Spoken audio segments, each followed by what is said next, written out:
John Swinney's been accused of backing off from independence during this campaign, but on paper at least, the push for another referendum is front and centre for the SNP.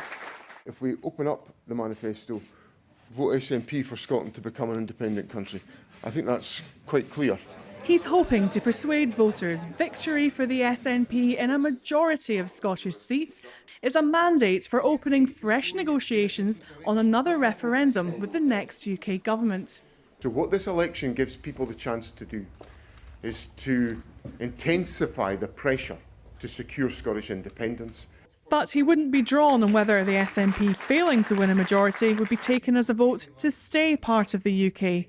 A resurgent pro-union Labour Party is eyeing up dozens of SNP seats, hoping to capitalise on recent turmoil in the party, telling Scots they can help send a government to Westminster rather than a protest vote. At previous elections, you've said vote SNP to deliver independence. It has not been delivered. You've said vote SNP to stop Brexit. It was not stopped. I just wonder, what's your message to Scots with Labour looking like a more realistic prospect for them, who might be wondering what's the point in voting SNP this time round?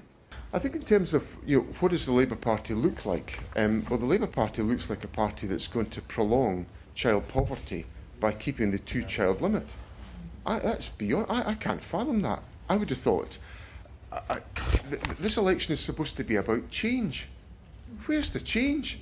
We're going to carry on with the two-child limit. We're going to carry on with the Tory fiscal rules. We're going to carry on with Brexit. Where's the change?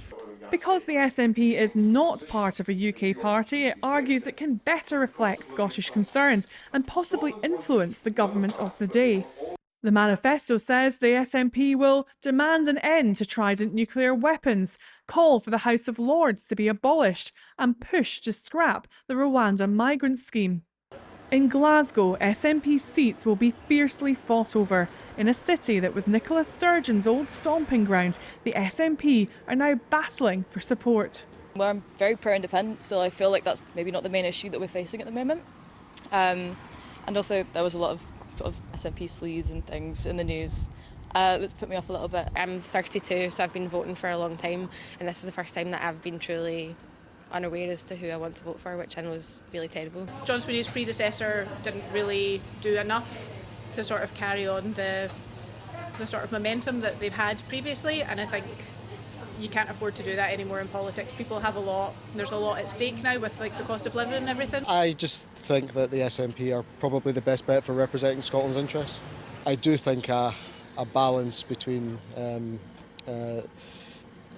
what looks likely to be a Labour win and the SNP would be for the better. As leader, John Swinney has helped steady the ship for the SNP after Humza Yousaf's hurried exit. But this low-key launch was a long way from the heady days of Nicola Sturgeon. There was someone in the wings being asked for selfies, though.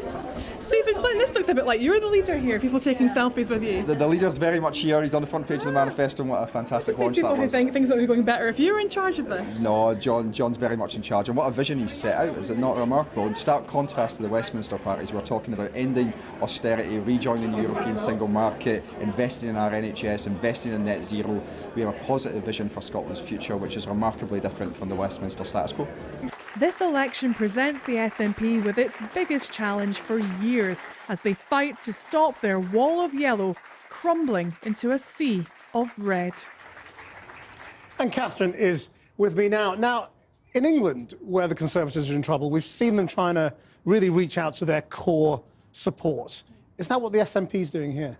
Yes, I mean, I think the SNP literally spelling it out to activists on that front page today. We still believe in the dream of independence and we will still push for that if we get the majority. I think, what is slightly difficult here, though, is that actions speak louder than words, no matter how boldly those words have been typed. And there may be some independence supporters this time around thinking, can we still back a party that hasn't been able to deliver on its goal despite repeated success at previous elections. I think, you could argue that that says something also about the intransigence of Westminster governments too, but it is a struggle for the SNP, who are essentially fighting two election fights here in Scotland. They're fighting against Labour in Glasgow, in the Central Belt. So we hear today it's a left-wing manifesto. We have that push for more funding for the NHS at a UK level, though remember, of course, it is the SNP who run the NHS in Scotland. But then they're fighting against the Conservatives in some rural seats too, up in the northeast of Scotland. I think that's important context for some repositioning around the oil and gas situation. They've abandoned this idea of a presumption against new oil and gas licences. Now they're saying those will be awarded on a case-by-case basis. In terms of the feel of it, was it the enthusiasm of Nicola Sturgeon's days? No. But was it much more calm and controlled than the latter days of Humza Yousaf? Yes. And there'll be some comfort in that for some of the party.